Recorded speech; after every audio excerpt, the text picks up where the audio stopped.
రంగారెడ్డి జిల్లా బాలాపూర్ మండలంలోని కుర్మల్గూడ గ్రామంలో ఓ రైతు వినూత్న స్థాయిలో అయితే దేశవాళీ ఆవుల పెంపకాన్ని చేస్తూ ఉన్నాడు. ఏ రకాల ఆవులు పెంచుతూ ఉన్నాడు, వాటి నుంచి వచ్చేటటువంటి పాలకు సంబంధించి అటు మార్కెటింగ్ ఫెసిలిటీ ఎట్లా ఉంది, వాటి పెంపకం ఎట్లా ఉంది అనేటటువంటి వివరాలను గ్రౌండ్ రిపోర్ట్లో తెలుసుకుందాం. ప్రజెంట్ మనతో పాటు చాలా కాలం నుంచి కూడా ఈ దేశవాళీ ఆవులను పెంచుతున్నటువంటి రైతు కిరణ్ గారు ఉన్నారు. అయితే చెప్పండి, ఈ దేశవాళీ ఆవులు పెంచాలనేటటువంటి ఆలోచన ఎట్లా వచ్చింది మీకు? యాక్చువల్లీ నేను ఒక క్యాన్సర్ ఫౌండేషన్కి వర్క్ చేస్తాను. థాలసీమియా సొసైటీ అని ఒక బ్లడ్ డిజార్డర్ చిల్డ్రన్ ఉంటారు, ఒక 4500 మంది పిల్లలు ఉంటారు అక్కడ. దానికి నేను ఎగ్జిక్యూటివ్ బోర్డు మెంబరు. సో ఈ క్యాన్సర్స్ అనేవి చూస్తే మామూలు పిల్లలు సఫర్ అయ్యేది ఒక 2 రీజన్స్ తోటి వస్తాయి.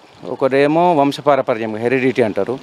సెకండ్ అది వచ్చేసి మన ఫుడ్ హ్యాబిట్స్, అంటే మనం తినే ఆహారం బట్టి ఉంటుంది. దాంట్లో ఎక్కువ మటుకు కల్తీ జరిగేది ఆయిల్స్, ఇంకా పాలు. సమ్హౌ ఆయిల్స్ని కూడా మనం అవాయిడ్ చేయొచ్చు పిల్లలకి ఇవ్వకుండా, కానీ పాలు అనేవి కంపల్సరీ తాగుతారు. పిల్లలు తాగుకున్నా, కడుపుతో ఉండే వాళ్ళు తాగినా ఆ పిల్లలు అవే పాలు వాళ్ళకి వస్తాయి కదా. అది చూసి అట్లీస్ట్ కొంతమంది కన్నా మనం హెల్దీ అందియగలుగుతామేమన్న ఉద్దేశంతో ఇది స్టార్ట్ చేయడం జరిగింది 4 years బ్యాక్. అయితే మీ ఫ్యామిలీ బ్యాక్గ్రౌండ్ ఏంది, మీరు ఇంతకుముందు ఏం పని చేసేవారు, ఎన్ని రోజుల ముందు ఈ ఫామ్ పెట్టాలనేటటువంటి ఆలోచన వచ్చింది మీకు? సో యాక్చువల్ అయితే ఇది నాకు ఊహకు అందందే ఒక తీరు ఆలోచిస్తే.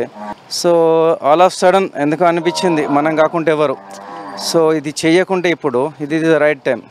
నెక్స్ట్ జనరేషన్ పిల్లలకి మనము యూట్యూబ్లో చూపించాల్సింది ఆవు అంటే ఇట్లా ఉంటుంది అనేది. సో ఎవరో ఒకరు ఇనిషియేట్ తీసుకోవాలి. అది గాడ్ గ్రేస్ నేను స్టార్ట్ చేసి ఒక 9 cows తోటి ఒక 4 years బ్యాక్. ఇప్పుడు మీరు చూస్తున్నారు కదా, ఒక 250 అయ్యాయి. అయితే ఇప్పుడు ప్రజెంట్ మీ దగ్గర ఎన్ని రకాలకు సంబంధించినటువంటి దేశవాళీ ఆవులు ఉన్నాయి, వాటికి సంబంధించిన డీటెయిల్స్ ఏందన్న? ఇంతకు 5 to 6 ఉన్నాయి. ఇవి కాంక్రీజ్ ఇది రాజస్థాన్కి సంబంధించింది. కొంచెం అగ్రెసివ్ ఉంటాయి, కానీ దీని పాలు ఎక్కువ డి విటమిన్ ఉంటుంది ఇందులో. అండ్ ఈ బాహుబలి సినిమాలో ఈ కొమ్ములు వచ్చినాయి కదా, దాని నుంచి పాపులర్ అయినాయి. Is very good for health ఈ పాలది. అన్నిటికంటే ఎక్కువ దేశీయవాళీ ఆవులలో విటమిన్ డి ఎక్కువ ఉండేది ఈ కాంక్రీజ్ ఆవులలో. సో దీన్ని మళ్ళీ ఈ ఆవులలో దీన్ని కపిల, శ్వేత కపిల, స్వర్ణ కపిల అని 3 ఉంటాయి. కపిల అంటేనేమో నల్లదాంట్లో కపిల అంటారు, ఈ తెల్లవేమో శ్వేత కపిల, ఇది స్వర్ణ కపిల. దీంట్లో బంగారు వర్షం ఛాయస్ ఉంటుంది. దాని కొమ్ములు కానీ, కళ్ళు, కనుబొమ్మలు, గిట్టలు అండ్ దాని చనుమొనలు అవన్నీ గోల్డెన్ వర్ణంలో ఉంటాయి. అందుకోసం దీన్ని స్వర్ణ కపిల అంటారు. దీనికి మెయింటెనెన్స్ ఏ విధంగా ఉంటుంది ఈ స్వర్ణ కపిలాలకు సంబంధించి కానీ మిగతా దేశవాళీ ఆవులకు సంబంధించి? అన్నిటికీ దేశవాళీ ఆవులకు అసలు మెయింటెనెన్సే ఉండదు, 0 మెయింటెనెన్స్ అవి. సో ఓపెన్ ఫ్రీ గ్రేజింగ్లో తిరిగే వాళ్ళకైతే ఈ దానాలు, ఈ మనం చేసే ఫీడ్ కూడా అవసరం లేదు.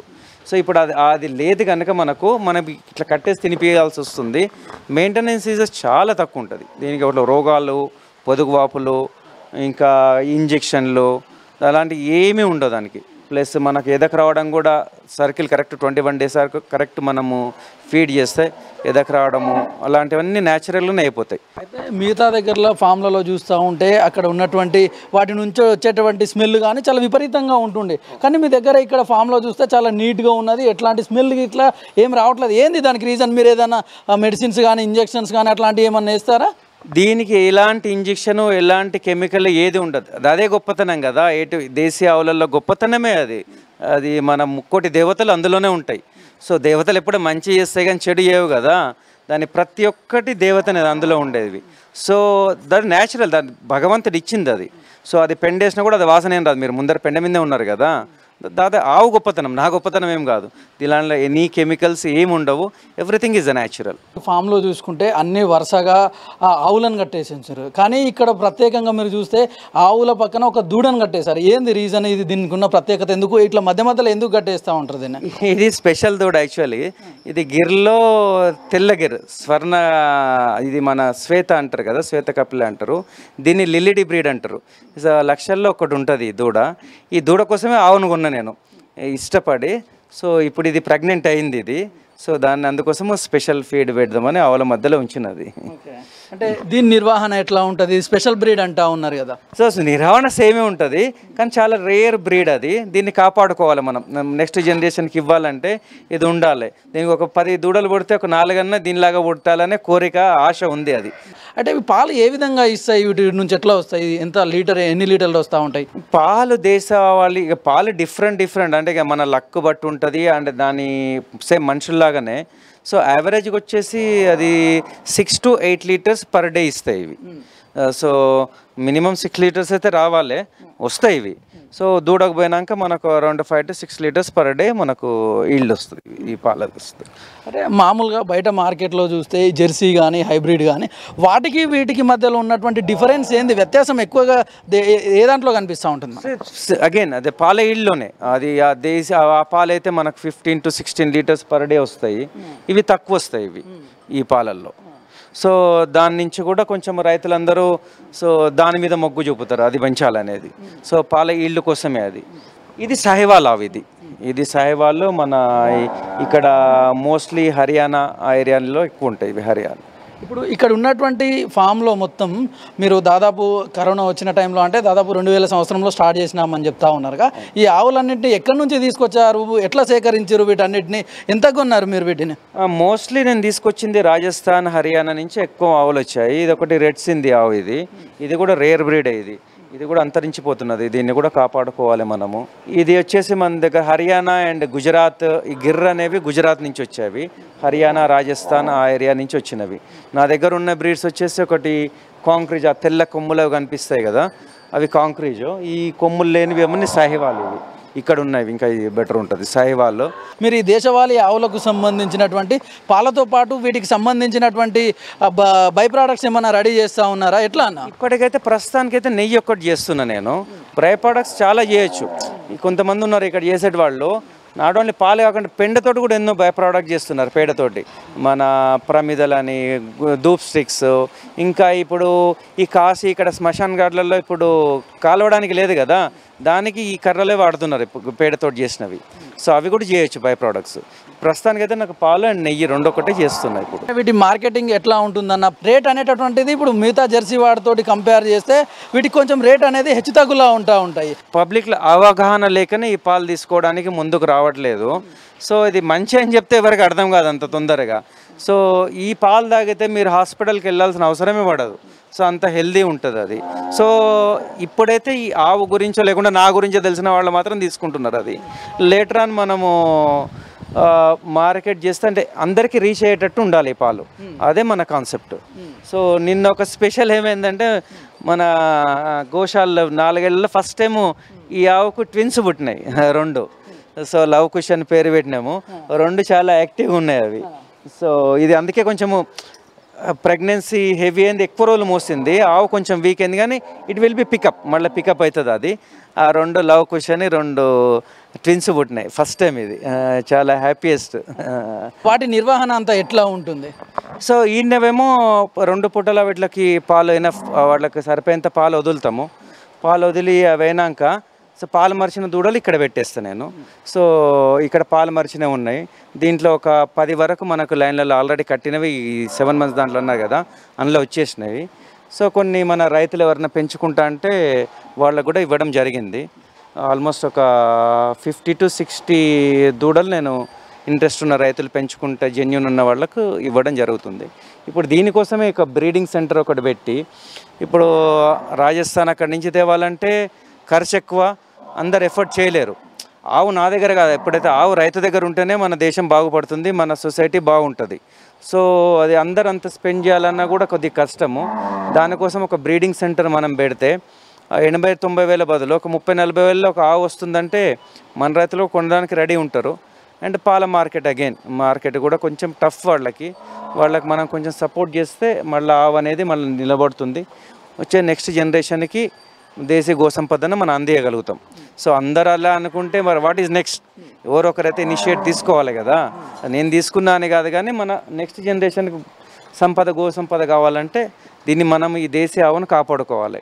9 ఆవుల నుంచి మొదలు పెడితే ఇప్పుడు దాదాపు 250 వరకు ఉన్నాయి. ఎట్లా చేస్తూ ఉన్నారు ఇదంతా? సో అగైన్ మన న్యాచురల్ అయిపోతుంది, బ్రీడింగ్ బుల్స్, ఇది ఒక సాహివాల్ అండ్ గిర్, అక్కడ కాంక్రీజ్ ఒకటి రెడీ అవుతుంది.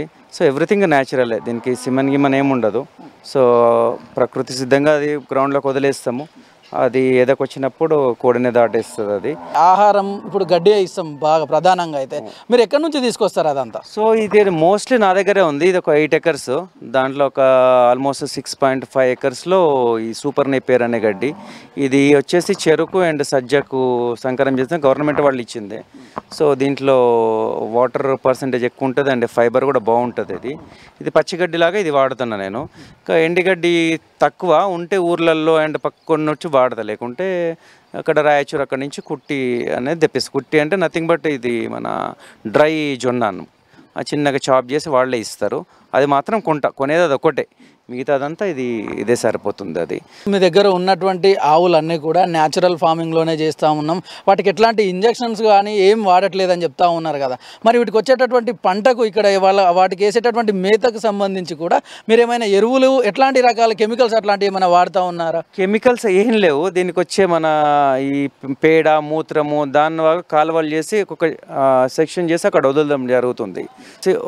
ఒక లైన్లో పేడ కడిగింది ఇక్కడ సైడ్ వస్తాయి, అక్కడ సైడ్ ఒక లైన్ది, అక్కడ సైడ్ 3 దగ్గరకి ఇది వాటర్ వెళ్ళడం జరుగుతుంది. ఒక దగ్గరికి మాత్రం పైన కొంచెం ఒక 1 ఎకర్ ఉంది, అక్కడ వెళ్ళకుంటే నేను పాండ్లాగా చేశాను.